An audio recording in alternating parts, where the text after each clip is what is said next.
नमस्कार। आप देख रहे हैं न्यूज के लाइव। खबर वही जो असर करे। आज के प्रसंग वश में एक ऐसा मुद्दा जो सिर्फ अयोध्या तक सीमित नहीं रहने वाला। रामनगरी अयोध्या में योगी सरकार का बड़ा और सख्त आदेश। अब न मीट का उपयोग, न बिक्री और न ही होम डिलीवरी। इतना ही नहीं, ये प्रतिबंध सिर्फ अयोध्या तक सीमित नहीं बल्कि पंचकोसी परिक्रमा मार्ग पर भी पूरी सख्ती के साथ लागू होगा।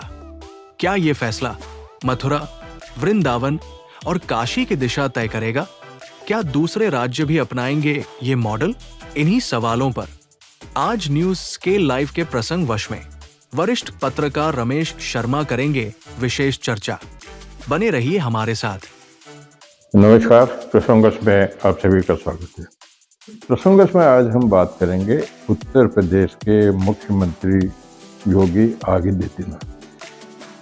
वैसे तो जब से योगी आदित्यनाथ उत्तर प्रदेश के मुख्यमंत्री बने हैं, तब से उन्होंने जिस तरह की अपनी सरकार में कई तरह के नए आदेश, सर्कुलर्स, अधिनियम, नियम बदले हैं, उससे उत्तर प्रदेश में काफ़ी कुछ बदलाव होने की सारी स्थिति सामने है। और जहाँ तक मैं समझता हूँ, उत्तर प्रदेश के लोग भी, उत्तर प्रदेश की जनता भी इन सब बदलाव से काफ़ी खुश नज़र आती है।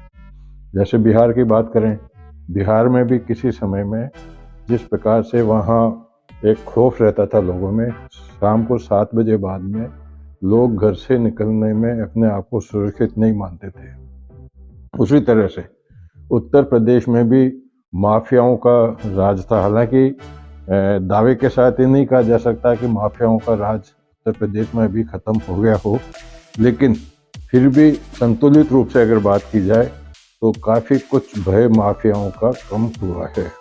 कुछ अपवाद ऐसे भी हैं जिनको लेकर के समझौतावादी आरोप लगाए गए, या जैसे कोई समाजवादी पार्टी के नेता थे, उनको काफ़ी समय जेल में रहने, उनकी जमानत हो जाने के बाद में भी कुछ इस तरह की बातें सामने आई कि भाजपा अपने पक्ष में उनको समर्थन कर रही है। लेकिन वो सब मुद्दा अलग की है। बात आज मैं करना चाहता हूँ कि आपको ध्यान हो, कुंभ के जब मेला था कुंभ का, उस समय पे कई तरह के योगी सरकार ने वहाँ आदेश जारी किए थे, सख्ती बरती थी। और सबसे बड़ा मुद्दा यह था कि जो जितने भी रेस्टोरेंट है, खान पान की जगह है, या वहाँ जो कैंप थे, कैंप के अंदर जिस प्रकार की भी जो भी शॉप्स थी उनमें वहाँ उनको स्पष्ट रूप से नेम प्लेट लगाने, यानी कि उस दुकान का नाम स्पष्ट रूप से करने की बात कही थी, जिसको लेकर भी विवाद हुआ था। विवाद तो मध्य प्रदेश में भी हुआ था। मध्य प्रदेश में जब नवरात्रा के दौरान गरबा के प्रोग्राम हो रहे थे, गरबा के प्रोग्राम में भी वहाँ एक समुदाय के लोगों को वर्जित कर दिया गया था, और यहाँ तक कि आधार कार्ड और परिचय पत्र लेकर के इनको प्रवेश दिया जा रहा था। ये सब सारी बातें तो मैं आपको बता रहा हूँ जो पिछली बातें हो चुकी है। लेकिन आज जो बात सामने आई है, उत्तर प्रदेश सरकार ने एक बहुत बड़ा कदम उठाया है।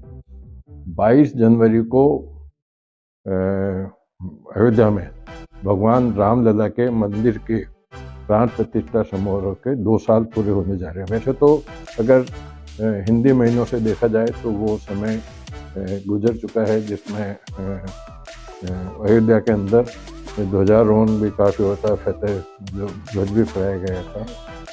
लेकिन 22 जनवरी को 2 साल हो रहे हैं, जिसको लेकर के भी कई जगह अब इस तरह के 2 वर्ष होने पर कई धार्मिक आयोजन भी किए जाएंगे। इससे ठीक पहले उत्तर प्रदेश सरकार ने अयोध्या के लिए आज एक आदेश जारी किया है, जहां अयोध्या के अंदर मीट की दुकानों पर पूर्ण रूप से, मीट की बिक्री पर पूर्ण रूप से रोक लगा दी गई है।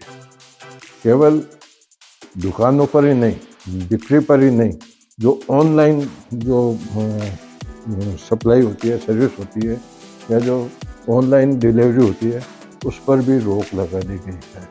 इसके साथ साथ में जो अयोध्या की पंचकोसी यात्रा होती है जिसको पद यात्रा भी कहते हैं, पंचकोशी यात्रा, उस क्षेत्र में भी नॉन वेज पर पूर्ण रूप से प्रतिबंध लगा दिया गया। सराहनीय कदम है। इस तरह के, हालांकि उत्तर प्रदेश में देखा जाए तो बनारस भी है, मथुरा भी है, बांके बिहारी का मंदिर भी है, मतलब काफ़ी धार्मिक स्थान भी हैं, बनारस भी है। तो उसको लेकर के अब मोदी योगी सरकार को अगले चरण में वहाँ भी इस प्रकार के प्रतिबंध लगा दिए जाने चाहिए। वो तो उत्तर प्रदेश की बात हुई, लेकिन जहाँ जहाँ प्रमुख स्थान हैं, वर्षों पुराने प्राचीन बड़े बड़े धार्मिक स्थान हैं, वहाँ पर भी इस तरह की रोक लगाने की आवश्यकता है। अब बात करें तो रोक लगाने की बात तो जयपुर के अंदर जब बाल मुकुंदाचार्य जी वहाँ विधायक बने थे तो उन्होंने सड़क पर, आम सड़क पर भी मीट की दुकानों का विरोध भी किया था, लेकिन उस विरोध का कुछ समय तक जो है चर्चाओं में रहा, विवाद में रहा। और आज भी कई स्थान ऐसे हैं जहाँ खुले रूप में, जहाँ इस प्रकार से नॉनवेज की बिक्री होती है, तो वहाँ भी इस तरह की व्यवस्था की जानी चाहिए कि जहाँ से धार्मिक स्थान आसपास में हो वहाँ इस प्रकार की रोक लगा दी जानी चाहिए। कुल मिलाकर के कहने की बात यह है कि योगी सरकार ने जो अयोध्या में कदम उठाया है, कम से कम प्रारंभिक रूप से उन बड़े धार्मिक स्थानों पर तो इस प्रकार की रोक लगाने की आवश्यकता महसूस हो रही है। आज के प्रसंग बस को यहीं विराम देते हैं। कल फिर किसी प्रसंग के साथ मैं आपके सामने उपस्थित होऊंगा। तब तक के लिए नमस्कार।